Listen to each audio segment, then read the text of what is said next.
Welcome to OTR. ఆయన రాజకీయ ఉద్దండుడు, ఉత్తరాంధ్రలోనే పేరు మోసిన సీనియర్ నేత, ఎన్నో పదవులు అలంకరించారు. ఏకంగా జిల్లాల్ని సైతం శాసించే నాయకుడు. వైసీపీ ప్రభుత్వంలో కీలకంగా వ్యవహరించారు. గత ఎన్నికల్లో ఎమ్మెల్యేగా ఓడిపోయిన తర్వాత ఎమ్మెల్సీ పదవిని వరించింది.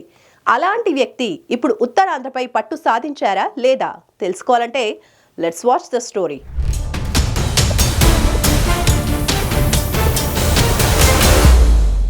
వైసీపీ సీనియర్ నేత, మాజీ మంత్రి, మండలి విపక్ష నేత బొత్స సత్యనారాయణ పెద్దగా పరిచయం అక్కర్లేని పేరు. బొత్సకు ఉమ్మడి విజయనగరంతో పాటు శ్రీకాకుళం జిల్లాతో పట్టు ఉంది. పైగా సామాజిక వర్గ బలం పుష్కలంగా ఉంది. ఇప్పుడు విశాఖపట్నం నుంచి ఎమ్మెల్సీ కావటంతో ఆ జిల్లాపై పట్టు పెరిగింది. ఆపై శాసన మండలిలో విపక్ష నేత కావటంతో ప్రోటోకాల్ ప్రకారం కేబినెట్ గౌరవం. ఆయనతో పోల్చుకుంటే జగన్ కు ఆ స్థాయిలో గౌరవం ఉండదు. పైగా బొత్సది దూసుకుపోయే స్వభావం. 2014 ఎన్నికల్లో బొత్స కుటుంబం కాంగ్రెస్ పార్టీలోనే ఉండిపోయింది. విజయనగరం జిల్లాలో సత్తా చాటింది. అందుకే 2019 ఎన్నికలకు ముందు బొత్స కుటుంబాన్ని వైసీపీలోకి తెప్పించుకున్నారు జగన్. ఉత్తరాంధ్ర బాధ్యతలు కట్టబెట్టారు. అటువంటి బలమైన కుటుంబ, కుల నేపథ్యం ఉన్న బొత్స ఎమ్మెల్సీ హోదాలో ఉత్తరాంధ్రపై మరింత పట్టు సాధిస్తున్నట్టు తెలుస్తోంది.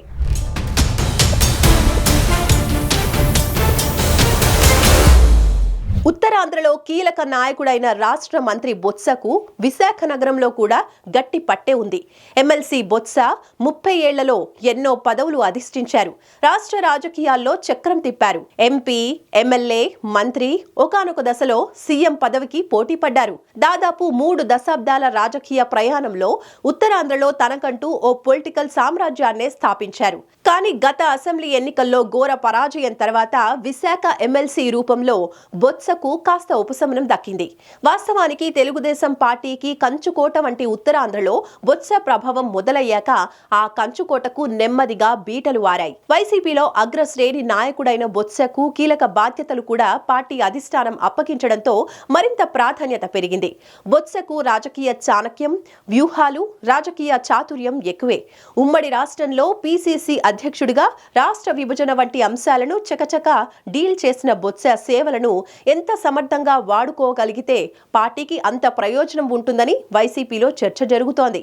ఇప్పుడు బొత్స స్థానిక ఎమ్మెల్సీగా ఉండటం వల్ల జిల్లా రాజకీయాలు పూర్తిగా ఆయన చేతుల్లోకి వెళ్లిపోయినట్టే అంటున్నారు.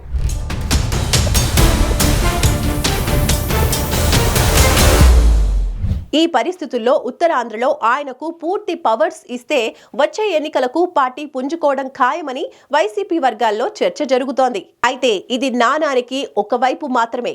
మరోవైపు గత ఎన్నికల్లో తన కంచుకోట చీపురుపల్లిలో ఓటమి తర్వాత బొత్సకు జిల్లాలో ఉన్న పట్టు తగ్గిందనే ప్రచారం మొదలైంది. అదే సమయంలో ఆయన సోదరులు కూడా ఆయన ప్రాతినిధ్యం వహిస్తున్న వైసీపీని వీడి కూటమి పార్టీలోకి వెళ్లిపోయారు. దీంతో ఇప్పుడు బొత్స కూడా అదే బాట పడతారేమో అన్న ఆందోళన వైసీపీ అధిష్టానంలో మొదలైందట.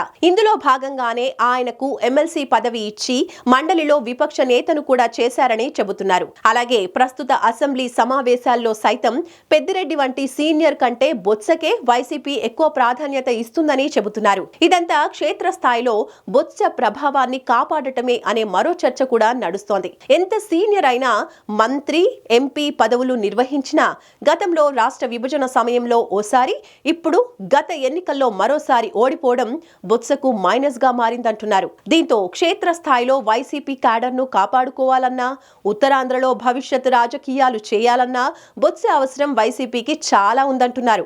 దీంతో ప్రస్తుతానికి ఉత్తరాంధ్రలో బలహీనంగానే ఉన్నప్పటికీ బొత్సనే నమ్ముకోక తప్పని పరిస్థితి వైసీపీకి ఉందన్న చర్చ జరుగుతోంది.